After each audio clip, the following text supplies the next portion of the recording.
नमस्कार,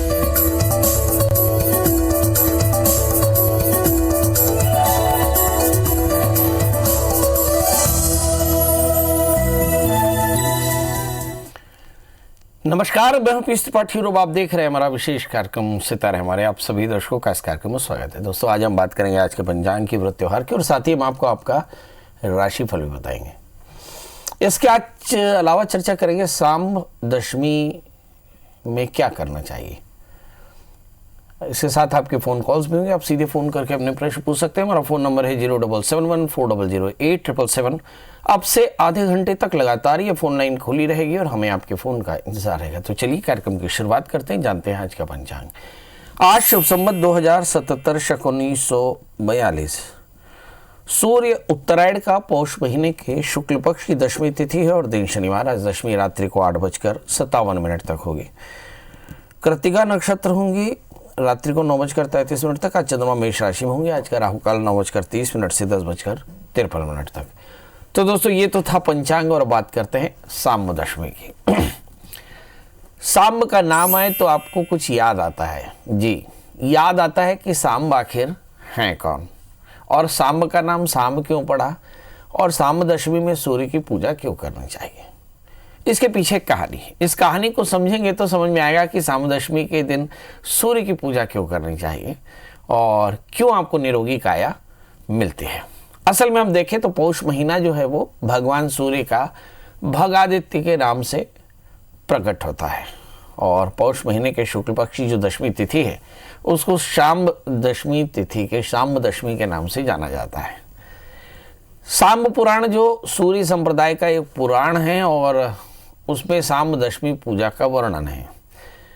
कहते हैं कि यदुकुल शिरोमणि श्री कृष्ण के अष्ट भार्याओं में से एक ऋक्षराज जामवंत की पुत्री जामवती थी और श्री कृष्ण की पटानी देवी रुक्मिणी के पुत्र प्रद्युम्न को देख करके उनके मन में श्री वात्सल्य अंकुरित हुआ और उन्होंने भगवान कृष्ण से आग्रह किया कि मुझे एक संतान चाहिए।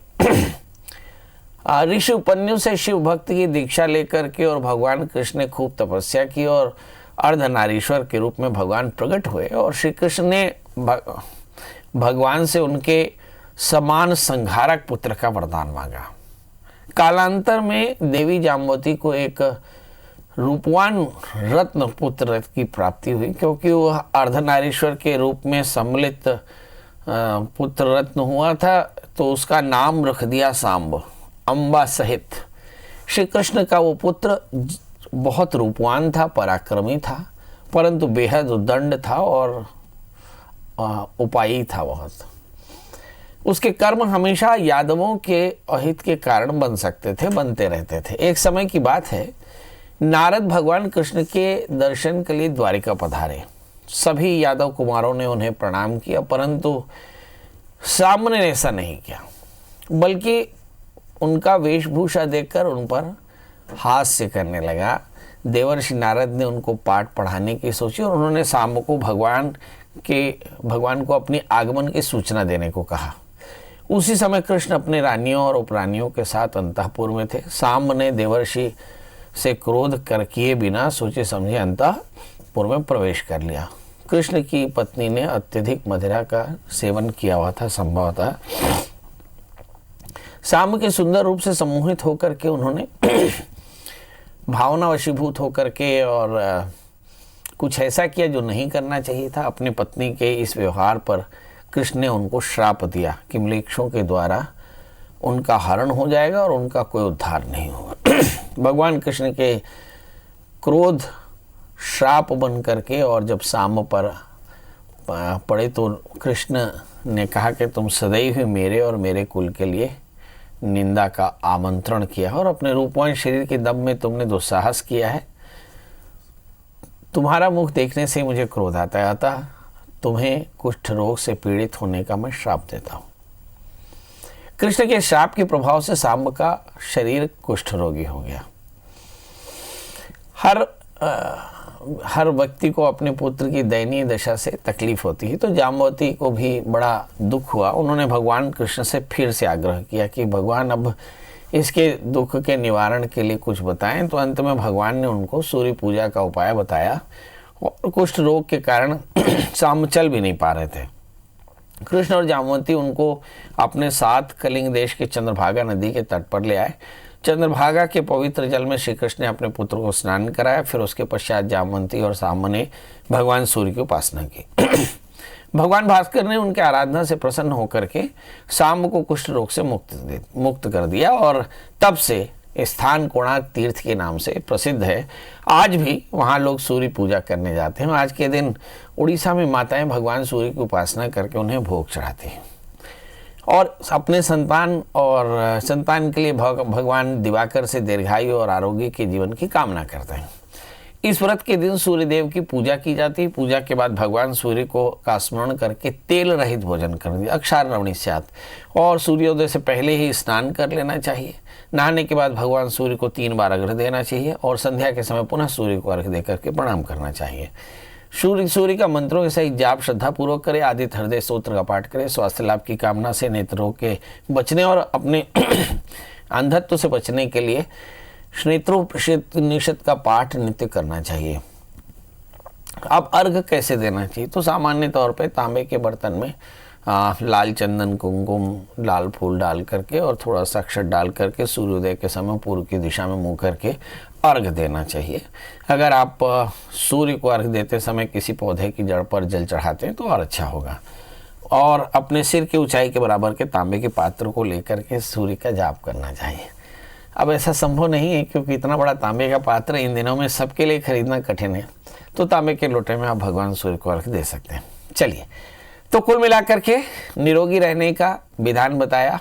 सांब जिन्हें कुष्ठ रोग हो गया था, भगवान कृष्ण के श्राप से वे भगवान सूर्य की कृपा से कुष्ठ रोग से मुक्त हुए, इसलिए इसका नाम सांब दशमी रखा गया। चलिए, अब 12 राशियों का सफर शुरू करते हैं और जानते हैं मेष यानी अरीस की इस राशि में। देखते हैं कि आज का दिन कैसा। नंबर 1, इस समय ग्रहों की स्थितियां। लग्न में मंगल, खूब ऊर्जा है, मगर धन स्थान में चंद्रमा राहु घनघोर भ्रम की स्थिति हो सकती है। 8वें स्थान में केतु बैठे हैं। यात्राएं आज भी अच्छी नहीं, बकाया सारे ग्रह जस के तस है, मतलब भाग्येश 10वें स्थान में है, मतलब लाभ की स्थिति होगी। 10वें स्वग्रही है। सत्ता में आपका सरोकार अच्छा रहेगा, वर्क प्लेस में होल्ड अच्छा रहेगा। सूर्य बुध 5वें 10वें स्थान में बैठे हैं, मतलब संतान को लेकर, परिवार को लेकर थोड़ी चिंता हो सकती है। इस राशि वाले जातकों के लिए करना क्या चाहिए? तो सबसे पहले तो देखिए कि गाय और कुत्ते को गुड़ के साथ रोटी जरूर खिलाएं, क्योंकि केतु अष्टम स्थान में, मैं चाहे बोलूँ या ना बोलूँ, जब तक केतु अष्टम स्थान में है, मेष राशि वाले जातकों को नियम से गाय और कुत्ते की सेवा करनी चाहिए। इसके अलावा भगवती महामाया के दर्शन करें और आदित्य हृदय स्तोत्र का पाठ करें, दुर्गा स्तुति का पाठ करें, घी का दान करें, तो आज का दिन बेहतर। अब बात कर लेते हैं दोस्तों वृषभ राशि की। ये वो राशि है जिसमें वृषभ राशि में ही चंद्रमा राहु बैठे हैं। मतलब इस राशि वाले जातकों के लिए सबसे ज़्यादा पीड़ा की बात है चंद्रमा का राहु से आक्रांत होना। उसके कारण आमतौर पे भ्रम बहुत होता है, डिलेमा होता है, आलस्य होता है और निर्णय नहीं ले पाते हैं। इसके चलते थोड़ा सा तकलीफ होती है, यानी अनिर्णय की स्थिति में लाभ होगा ही नहीं, हानि हो सकती है। 12वें स्थान में मंगल है, खर्च थोड़ा सा ज़्यादा होगा। भाग्यस्थान में सूर्य बुध गुरु शनि है, लाभ की स्थिति है। भागदौड़ के साथ अच्छे लाभ हो सकते हैं। लग्नेश अष्टम स्थान में, सेहत का ध्यान रखना होगा, मगर शुक्र की स्थिति में आपको फायदा होगा। शुक्र के कारण आपको फायदा होगा। क्या करना चाहिए? तो शनिश्चर मंत्र का जप कर लें, काले तिल काले उड़द का दान करें, भगवान सूर्य को अर्घ दें, तो आज का दिन बेहतर। अब बात कर लेते हैं दोस्तों मिथुन राशि की। इस राशि वाले जातकों के लिए देखते हैं कि 12वें स्थान में चंद्रमा के साथ में राहु, यानी हेल्थ के बहुत कायदे से ध्यान रखना पड़ेगा, क्योंकि चंद्रमा राहु से आक्रांत है और चंद्रमा द्वितीय शुक्र के 12वें स्थान में है। मतलब हेल्थ का ध्यान रखना हो, खासकर रेस्पिरेशन का, नींद का, अपनी रूटीन पर थोड़ा सा कंट्रोल करें। 11वें स्थान में मंगल है, ऊर्जा बहुत अच्छी है, ऊर्जा को सही तरह से एनालाइज करें। 8वें स्थान में गुरु शनि सूर्य बुध है, बेवजह की वादों से बच कर रहिएगा। लाइफ पार्टनर की सेहत का ध्यान रखें। इस समय अगर हम 7वें स्थान में शुक्र को देखें तो वैसे दोस्त काफ़ी अच्छे हैं। 6ठे स्थान में पड़े हुए केतु जो बताते हैं कि थोड़े बहुत छोटी बड़ी यात्राएं हो सकती हैं, शेड्यूल बड़ा हेक्टिक होगा। क्या करना चाहिए? तो इस राशि वाले जातकों के लिए गणपति का पूजन करें, हरे पौधों का दान करें, तो आज का दिन बेहतर। अब बात कर लेते हैं दोस्तों कर्क राशि की। इसी के स्वामी 11वें स्थान में है।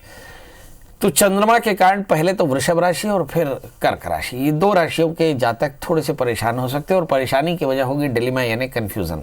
कोई भी निर्णय लेने में थोड़ी सी परेशानी हो सकती है। दशम स्थान में मंगल है, वर्क प्लेस में होल्ड आपका जसकता से, आय की स्थिति बेहतर होगी मगर कंफ्यूजन हद से ज़्यादा होगा, खासकर बच्चों पर इसका असर ज़्यादा पड़ेगा, खास जो ऑनलाइन पढ़ाई कर रहे हैं उनके लिए थोड़ी सी परेशानी। सातवें स्थान में गुरु शनि सूर्य बुध है, अच्छे दोस्त मिलेंगे। छठे स्थान में शुक्र, मुझे ऐसा लगता है कि इस राशि वाले जातकों के लिए ऋण लेकर के अपने काम को एक्सपेंड करने का मौका है। कोशिश करें इस समय कि ऋण कम से कम लें, क्योंकि अभी व्यापार कितना होगा कहना कठिन है। पांचवें स्थान में केतु, संतान को लेकर कुछ बड़े निर्णय करने पड़ सकते हैं, क्या करें। तो राहु के मंत्र का जप करें, सूक्ष्म जीवों को आहार दें तो आज का दिन बेहतर। अब बात कर लेते हैं दोस्तों सिंह राशि की। इस राशि में हम देखें कि चंद्रमा राहु दशम स्थान में और चौथे स्थान में केतु है, भूमि वाहन मकान के योग होंगे। वर्क प्लेस में थोड़ी सी स्टेबिलिटी की कमी। द्वादशी चंद्रमा दशम स्थान में है, वर्क प्लेस में काफ़ी ज़्यादा भागदौड़ हो सकती है। भाग्य स्थान में मंगल, अवसर आपके पास ढेर सारे होंगे। सप्तमी छठे स्थान में कमर का दर्द, लाइफ पार्टनर की सेहत अच्छी नहीं। पांचवें स्थान में शुक्र, संतान को लेकर थोड़ी चिंता हो सकती है, करना क्या चाहिए। तो इस राशि वाले जातकों के लिए चाहिए कि केतु के मंत्र जप करें, गाय और कुत्ते को आहार दें, साथ में सूक्ष्म जीवों की सेवा करें तो आज का दिन बेहतर। अब बात कर लेते हैं दोस्तों कन्या राशि की। इस राशि में हम देखते हैं कि लग्नेश बुध है और बुध सूर्य के साथ में बैठे हुए पांचवें स्थान में। संतान को लेकर बढ़िया कुछ किया जा सकता है, संतान को लेकर अच्छी खबरें मिलेंगी। चौथे स्थान में शुक्र, भूमि वाहन मकान के योग। तीसरे स्थान में केतु, बहुत ज़बरदस्त टैलेंट है। भाग्य स्थान में राहु, उलझने लगातार हैं। और आठवें स्थान में मंगल, मन थोड़ा सा परेशान हो सकता है, गुस्सा बहुत ज़्यादा आ सकता है, क्या करना चाहिए। तो हनुमान जी का दर्शन करें, हनुमान चालीसा का पाठ करें, मसूर की दाल गुड़ का दान करें तो आज का दिन बेहतर। हमने चर्चा की साम दशमी की। साम दशमी का व्रत भगवान सूर्य को किया जाने वाला व्रत है। साम भगवान कृष्ण के पुत्र हैं। कृष्ण के ही श्राप से जिन्हें कुष्ठ हो गया और फिर कृष्ण ने ही जाकर के और कलिंग देश में चंद्रभागा नदी के किनारे भगवान सूर्य की उपासना की, कृष्ण और जाम्बवती ने, और इसके प्रभाव से भगवान सूर्य कृपालु हुए और साम को सभी प्रकार के रोगों से, कुष्ठ रोगों से मुक्ति दिली। तभी से साम दशमी के नाम से व्रत मनाया जाने लगा। खासकर उड़ीसा में इसका बड़ा प्रभाव देखने को आता है। बची राशियों का हाल शुरू करेंगे, बात करेंगे तुला यानी लिब्रा की। इस राशि वाले जातकों के लिए देखते हैं कि आज का दिन इनके लिए कैसा। सातवें स्थान में मंगल, अच्छे दोस्त हैं। और आठवें स्थान में चंद्रमा के साथ में राहु, बॉसेस की नाराजगी या बेवजह की वादों से मन परेशान हो सकता है। तीसरे स्थान में शुक्र, थोड़ी सी एंग्जाइटी हो सकती है। चौथे स्थान में सूर्य बुध और गुरु शनि बैठे हैं। थोड़े आहार का संयम रखें, माता के स्वास्थ्य का ध्यान रखें, क्या करें जैसे आज का दिन बेहतर हो। राहु अष्टम स्थान में है तो राहु के मंत्र को जप करें, काले तिल काले उड़द का दान करें तो आज का दिन बेहतर होगा। बात कर लेते हैं दोस्तों वृश्चिक राशि की। इस राशि में हम देखते हैं कि इस समय लग्न में केतु है, खूब सारा टैलेंट है। सातवें स्थान में राहु, अपनों से ठगे जा सकते हैं। भाग्य सप्तम स्थान में राहु से आक्रांत होकर बैठे। मुझे ऐसा लगता है कि आज कुछ मन अशांत हो सकता है, कुछ अवसर आपके खराब हो सकते हैं। धन स्थान में शुक्र, संपत्ति योग बेहतर होंगे। तीसरे स्थान में गुरु शनि सूर्य बुध है, मगर बुद्धि में श्री होगा। मतलब कुल मिलाकर के आज कुछ अच्छा निर्णय कर पाएंगे। क्या करना चाहिए आज आपको चाहिए कि आप सूर्य को अर्घ दें, आदित्य हृदय स्तोत्र का पाठ करें और सभी प्रकार के कष्टों की निवृत्ति के लिए भगवान सूर्य की पूजा करें तो आज का दिन बेहतर होगा। बात कर लेते हैं दोस्तों धनु राशि की, जिसके लग्न में शुक्र बैठे हैं। शुक्र एकादशी शुक्र के लग्न में बैठे हैं तो आमतौर पे जब रूटीन के लॉर्ड लग्न में शुक्र बनकर बैठे तो ऐसी स्थिति में जातक को तनाव होता है, चिड़चिड़ापन होता है, नींद की परेशानी होती है, फाइनेंस का क्रंच हो सकता है, एलर्जी हो सकती है। तो इन सब से बचना है। और दूसरी बात यह है कि धन स्थान में सूर्य बुध गुरु शनि है, संपत्ति के योग बेहतर होंगे। 12वें स्थान में केतु, यात्राएं हो सकती है। छठे स्थान में राहु, मन अशांत हो सकता है, भयभीत हो सकता है। 5वें स्थान में मंगल पड़े हैं जो बताते हैं संतान के योग बेहतर होंगे। क्या करना चाहिए तो भगवान शनिश्चर के जाप करें, शनिश्चर मंत्र का जप करें, काले तिल काले उड़द का दान करें और भगवान का रुद्राभिषेक करें, भगवान रुद्र का अभिषेक करें तो आज का दिन बेहतर। अब बात कर लेते हैं दोस्तों मकर राशि की, जिसके लग्न में सूर्य बुध गुरु शनि बैठे हैं। 12वें स्थान में शुक्र। क्या मतलब होता है 12वें स्थान में शुक्र का मतलब होता है कि दशमेश 12वें स्थान में है, मतलब बॉसेस की नाराजगी हो सकती है। इसके अलावा ये पंचमेश भी है 12वें स्थान में, मतलब संतान को लेकर चिंता हो सकती है। अलावे हम देखें कि चीज़ें सब कुछ बेहतर हैं। लग्न में सूर्य बुध पड़े हैं, दिमाग ठीक रहेगा। गुरु शनि हैं, दिमाग में दया तो है, थोड़ी सी सहिष्णुता भी है, मगर नीच के बृहस्पति है, अच्छी संगत करिए वरना गड़बड़ हो सकता है। 5वें स्थान में चंद्रमा के साथ में राहु है। संतान को लेकर के थोड़ा सा दिल में यानी कोई निर्णय लेने में थोड़ी सी परेशानी हो रही है, क्या करना चाहिए? तो आज हनुमान जी का दर्शन करें, हनुमान चालीसा का पाठ करें, मसूर की दाल गुड़ का दान करें तो आज का दिन बेहतर होगा। अब बात कर लेते हैं दोस्तों कुंभ यानी एक्वेरियस की। इस राशि वाले जातकों के लिए देखते हैं कि आज का दिन इनके लिए कैसा। तो लग्नेश 12वें स्थान में है तो हेल्थ को लेकर के पहली सावधानी, दूसरी प्रॉपर्टी को लेकर पंगा। इस समय हम देखें कि कुंभ राशि वाले जातकों के लिए तीसरे स्थान में मंगल है, आतुरता बिल्कुल अच्छी नहीं। चौथे स्थान में चंद्रमा राहु, पारिवारिक कलह हो सकता है। दशम स्थान में केतु, रूटीन काफ़ी हेक्टिक रहेगा। 11वें स्थान में शुक्र, थोड़ा सा तनाव हो सकता है इस राशि वाले जातकों के लिए। जैसा कि मैं रोज कहता हूँ, फिर कहूँगा कि मिथुन, सिंह और कुंभ राशि वाले जातक थोड़ा सावधान रहें। सेहत को लेकर के सावधान रहें, अपने काम को लेकर सावधान रहें और संपत्ति के वादों में बिल्कुल ना फंसें। क्या करना चाहिए? तो चंद्रमा के मंत्र जप करें, खीर का दान करें तो आज का दिन बेहतर। अब बात कर लेते हैं दोस्तों मीन राशि की। इस राशि में हम देखते हैं कि सब कुछ बेहतर सा नजर आता है, पर चंद्रमा राहु से आक्रांत है। यहाँ भी संतान को लेकर के थोड़ा सा कन्फ्यूज़न हो सकता है और करियर को डिसाइड करने में थोड़ा सा डिलेमा हो सकता है।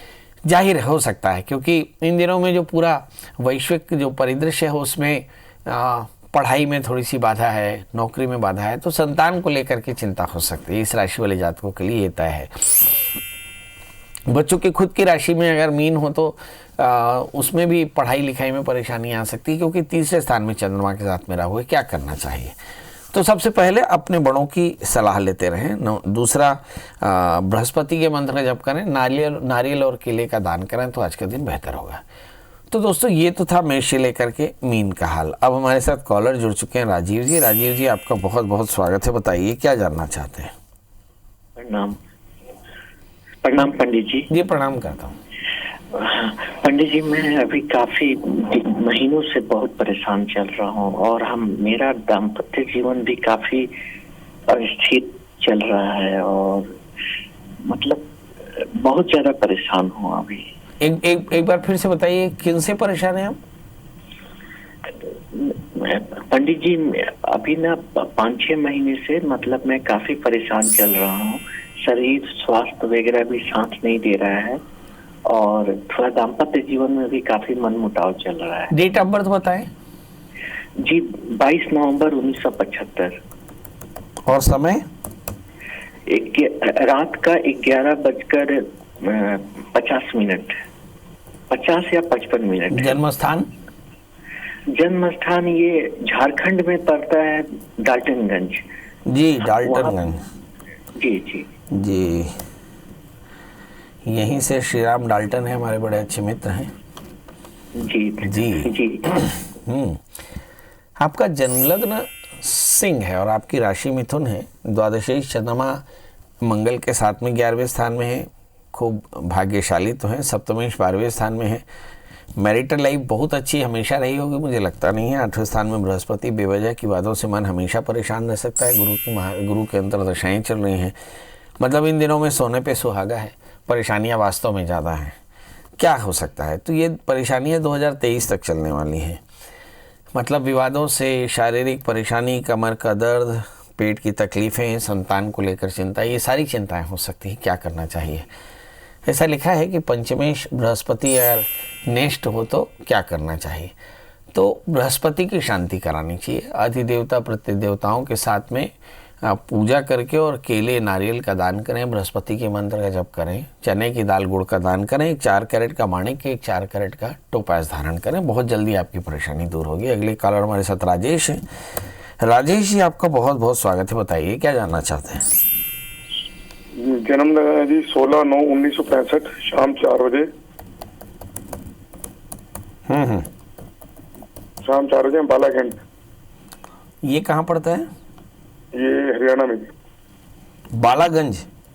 अम्बाला AMBAL। अम्बाला कैंट। हाँ बोलिए। बस ये बताइए जी, ऐसा क्या करें जिससे तरक्की रहे? बस है ऐसा क्या काम करें जिससे तरक्की रहे? इन दिनों में तो मुझे ऐसा लगता है कि इन दिनों में सबसे बड़ी परेशानी यही है कि ऐसा कोई भी काम करें जिसमें तरक्की की नहीं, जो काम कर रहे हैं वही अच्छा चल पड़े। नहीं, काम तो पड़े जी ठीक है। हम चाहते हैं कि कोई भी ऐसा उपाय है, कोई पढ़ाई ऐसी कोई चीज करे जिससे हम तरक्की कर सकें? चलिए आइए देखते हैं आपकी तरक्की कैसे है। वैसे आप काफ़ी तरक्कीशुदा हैं। आपका जन्म लग्न मकर है और आपकी राशि वृषभ है। चंद्रमा के साथ में राहु है। मुझे ऐसा लगता है कि उस पत्नी की सेहत का ध्यान रखें। दशम स्थान में शुक्र मंगल है। परमात्मा की दया से सब कुछ ठीक ही है। 8वें स्थान में सूर्य बुध है। थोड़ा सा विवाद आपके जीवन में रह सकता है। धन स्थान में शनि, संपत्ति के योग बेहतर होंगे। बड़ा प्रश्न है कि इन दिनों में चल क्या रहा है। ग्रहों की दशाएं देखें। इस समय जो दशाएं चल रही हैं, शनि की महादशा में शनि का अंतर है और शनि आपकी जन्म कुंडली में 3रे स्थान में बैठे हैं, धन स्थान में बैठे हैं, मतलब संपत्ति का योग है और एग्जिस्टेंस, अस्तित्व का प्रश्न है। तो क्या करना चाहिए? तो शनि की पूजा करें। 4 कैरेट का अच्छा सा जामुनिया धारण करें। 4 कैरेट का ओपल यानी पन्ना धारण करें। बुधवार का व्रत किया करें। शनिवार के दिन काले तिल का दान किया करें। ऐसा 1 वर्ष तक करें। आप देखेंगे कि आपके जीवन में बहुत अच्छा उत्थान होगा और आप बहुत लाभ होगा। याद रखें, शनि की महादशा चली मतलब आप ऐसा मान सकते हैं कि आपके जीवन में न्याय का समय आ गया और आपके जितने भी पेंडिंग काम हैं, अच्छे और बुरे, वो सारे के सारे होंगे। पर एक चीज़ एकदम याद रखिएगा, कोई भी ग्रह आपके कर्मों का ही फल देते हैं, इसलिए इन्हें दैव शब्द कहा गया। दैव, कर्म फल देने वाला। तो दैव की कृपा पाने के लिए शुभ कर्म करना चाहिए। तो थोड़ा स्वाध्याय करें, शनि मंत्रों का जप करें, काले तिल काले उड़द का दान करें, जीव सेवा करें और नाम का जाप करें, तो आप देखेंगे सब कुछ बेहतर होगा। तो चलिए अब इसी के साथ अब आपसे विदा लेते हैं। इस वादे के साथ कि कल हम फिर हाजिर होंगे किसी नए विषय के साथ। तब तक मुझे दीजिए इजाजत। नमस्कार।